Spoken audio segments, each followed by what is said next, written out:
Hi, you guys. So let's do our daily card. I'm trying to do this before I lose sunlight. So let's give it a go. This is the Ask Your Guides deck. Maybe next time I'll have it out and ready. Let me shuffle. How are y'all today? My energy feels off. I feel tired. It's been a long day. But I wanted to do this because I didn't get to do it yesterday. Because again, I was so tired. Those are not good shuffles. Let me try again. Hold on.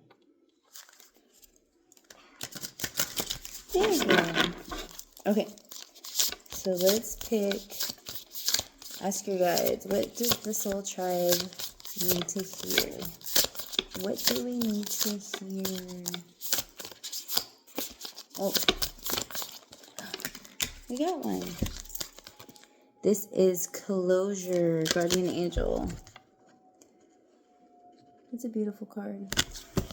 Alright, it's number 5. Let's look that up. I feel like I'm seeing spots because I think I just stared at the sun.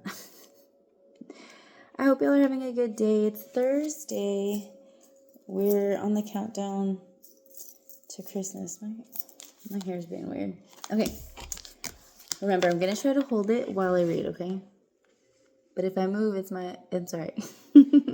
Okay, so 5 is closure. It says ending, stop, release, acceptance. You are at the end of an era or episode in your life, and it is time to let go and move on. Your guardian angel will help bring closure to this period in your life so you can begin anew. Much has been learned and gained through this time, but now it is over. As you let go, a new era can begin. You may consciously feel ready for a change and welcome closure. If so, reflect on your soul's growth. You are stronger, clearer, and more responsible and empowered than ever before. You are not the same person you used to be. Acknowledge your growth and release yourself from all the people, situations, and attachments that you've now outgrown, for they hold you back. If you resist closure or cling to the past, ask your guardian angel to assist you in letting go. While it may not be easy to admit something is over, the gifts of the connection remain in place. Take the gifts and release the rest, for more gifts lie ahead. The best of life is yet to unfold, even if it doesn't feel like it now. Soon you will see. Closure opens the way for the best possible support to enter. Your guardian angel's message to you: welcome closure. Trust that the things are unfolding is in your soul's best interest. Excuse me. That was a good card. Okay. I'm losing light. I'm trying to hurry up. Alright. The next one we're going to do is the Inner Child Oracle. So if you don't want to do that, or you think you're going to be triggered, you don't have to watch this one. After this, I am going to read a chapter from this book of This Is How You Heal. I can't wait to read it. I really hope I don't lose sunlight.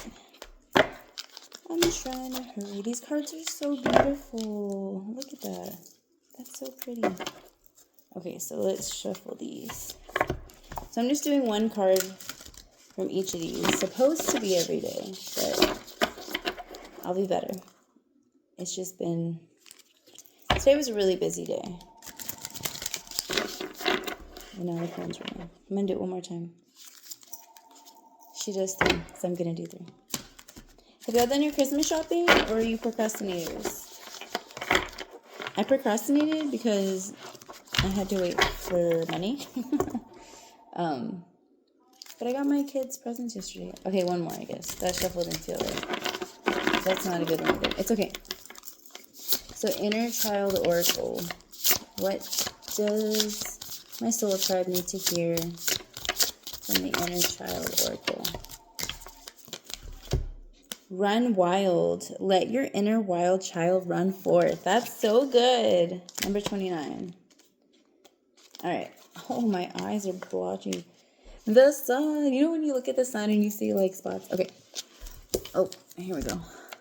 Can you see it? Okay. It says run wild. There's a wild aspect to being a child, a sort of carefree naivety partnered with an intense connection to our senses.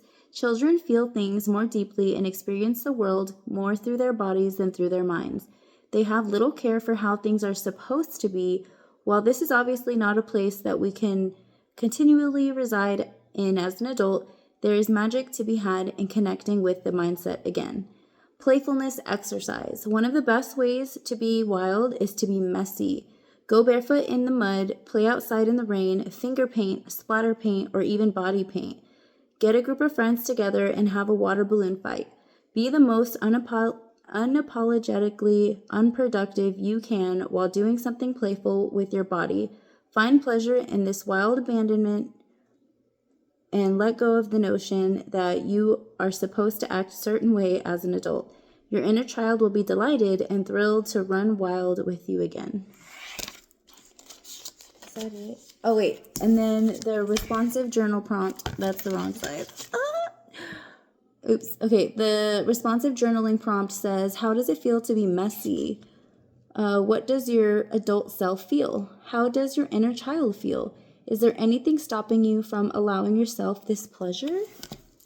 Ooh, so I haven't even done it yet. But as they were saying, or as I was reading, like, do this, play, be messy, be in the mud, in the rain, like, ugh. I haven't done that. I mean, okay, so I did get in the water, but that also is really hard to do because that's not something I normally would do. Anyway, so when you're ready, this is how you heal. A collection of essays. I'm excited. So for the ones who face a fork in the road, there is only one path, the one that leads you to your truth. All right, so should we just read the introduction today? Let's see how long that is. I'm losing some. Okay, let me just start. Okay, so introduction. Healing is not a one-time event. It can begin with a one-time event, typically some form of sudden loss that disrupts our projection of what the future might be. However, the true work of healing is allowing this disruption to wake us from a deep state of unconsciousness to release the personas we adapted into and being consciously piecing together the full truth of who we are meant to be. I'm sorry, my eyes are like seeing spots. I'm trying to focus. The experiences that catalyze healing are not trying to prompt us to simply recover from a blow to the ego, but for the first time in many cases to recognize our ego at all. It is in a moment of reconciliation where we are asked to realize that, in the words of Michael Murphy, a greater life is pressing to be born. If we do not answer this call, it will continue to show up in our lives, often in similar patterns and feelings. We will continuously return to wondering, how am I still here? Or how did I get here again? The answer is that the same wake-up calls keep coming until our subconscious minds agree to embark on the journey of our own becoming. This is the process of fully restoring us into remembrance of the perfect, whole, and complete truth of who we are. It is a lifelong quest because we must tend to the gardens of our minds on a daily basis. Like children, they cannot completely manage themselves. Our lives require a higher functioning, future-considering adult aspect of ourselves to come forth and sit in the driver's seat. I'm seeing spots. This is a journey because no healing, whether physical or spiritual, is something that occurs linearly nor seamlessly. Life contracts before it expands and pulls back before it leaps forward. This balancing act is not something we should resist, but rather embrace. The longer we avoid doing so, the longer we will dwell on the event or series of events that arose on our path for the sake of waking us up, rather than truly beginning the more difficult but far more rewarding work. In many ways, the journey of healing is not so much a chapter in your story, but changing the way you write the entire book.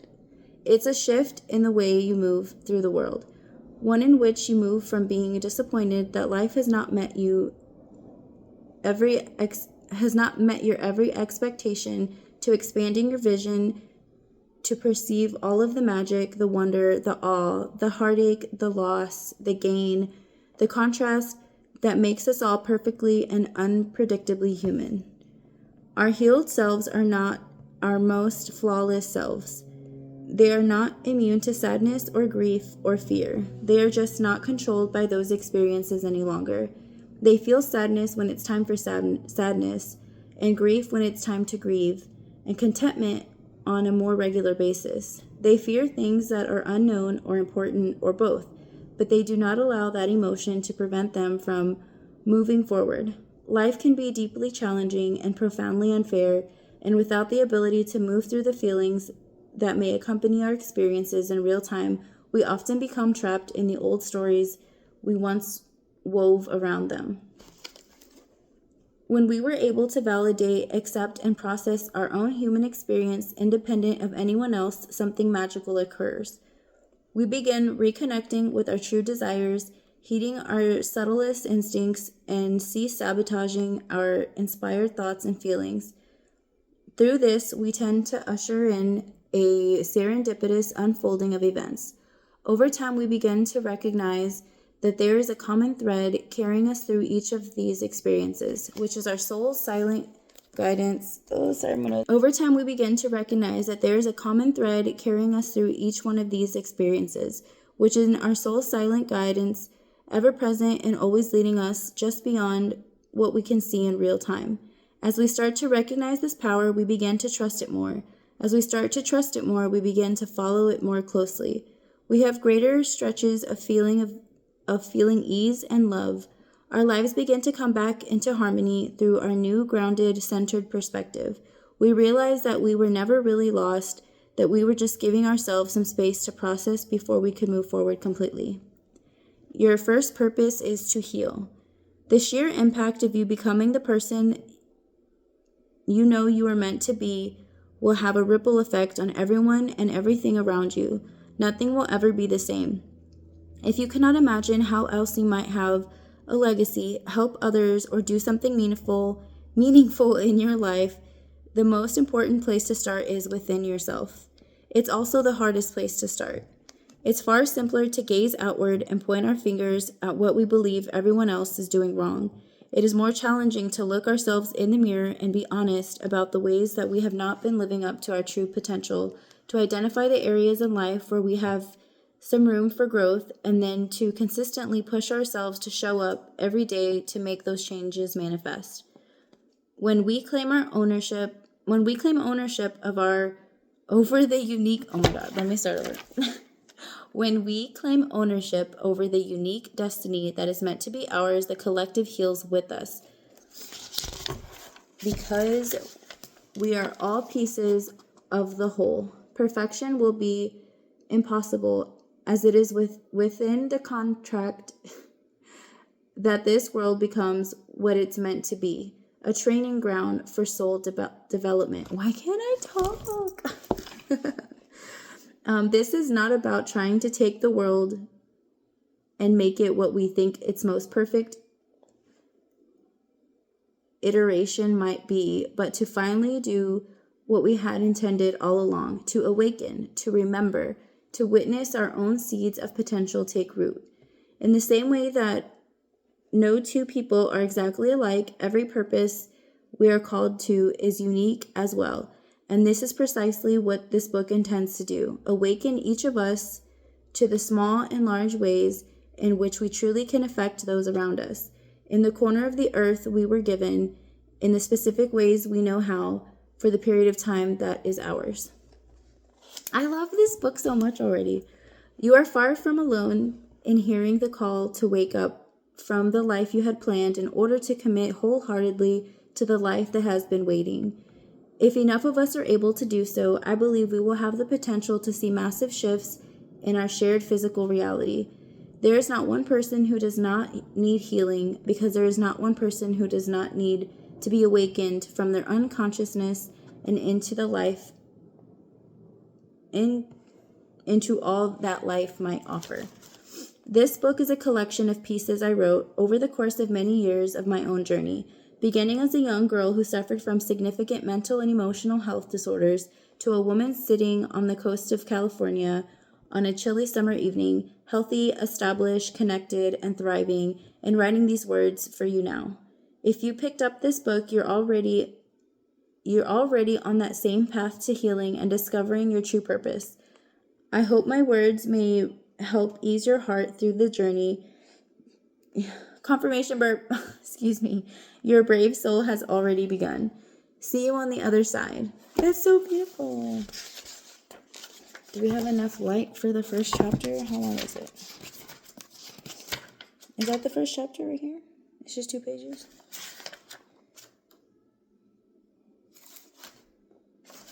Is it?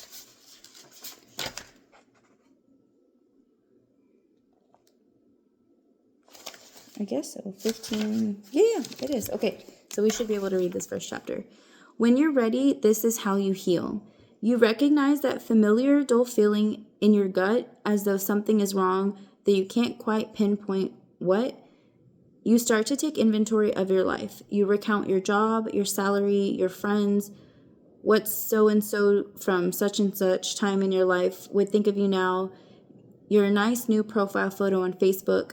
The pieces, when put together, form a picture that should nullify that feeling. And yet, you go through life stimming? I don't know, by that ache. You get distracted by the news of your job on Twitter or something that temporarily scares you for a little bit more.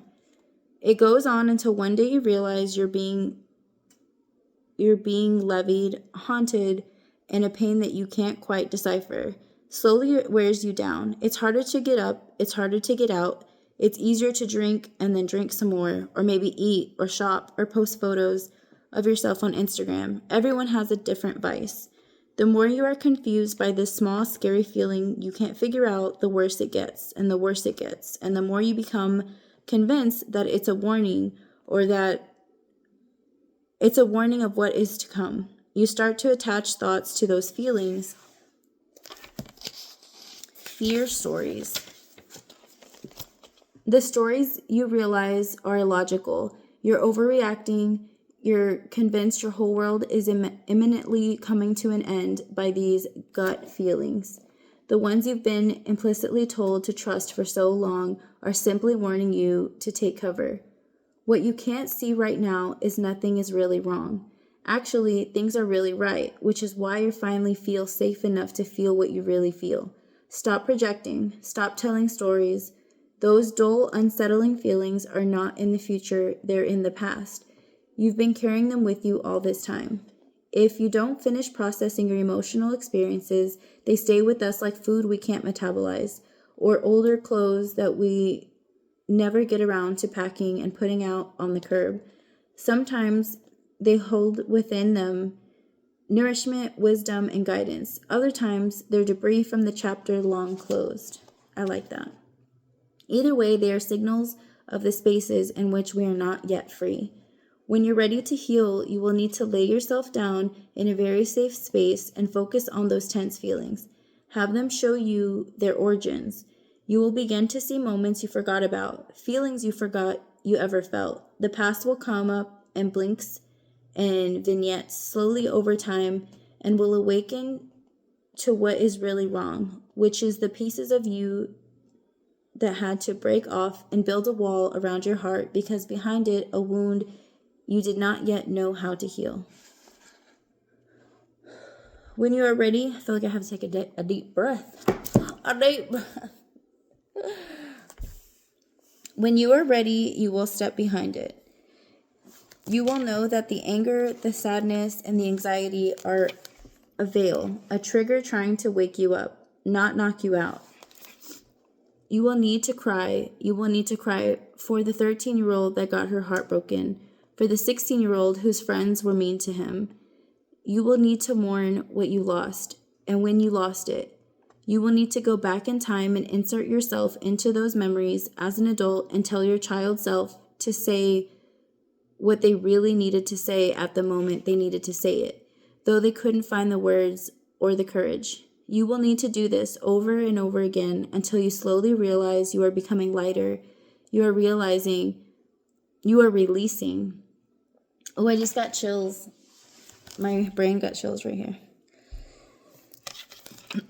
Though you cannot change time, you are somehow changing your story.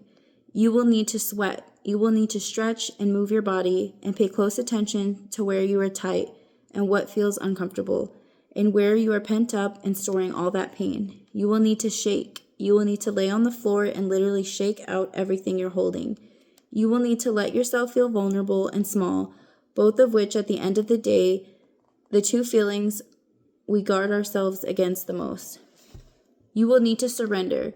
Through the tears and sweat and shaking and shifting, you will stop fighting it. You will see your past life for what it was, and you can see your present life for what it is, filled with hope and potential.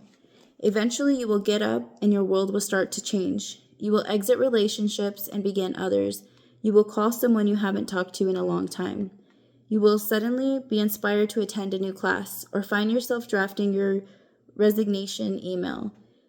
You will begin writing, reading, sitting outside, and drinking water, feeling grateful for these simple, nourishing things.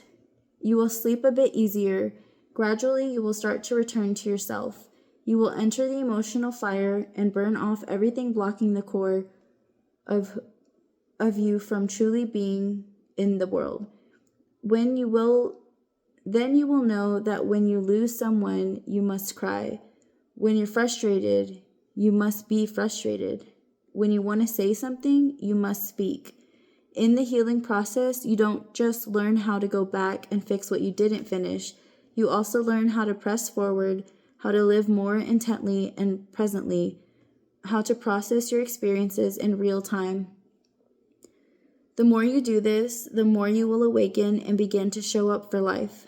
You start speaking again. You start feeling again. You start being again. When you feel strong enough to look at what's wrong, you begin to unearth your soul. It was always there.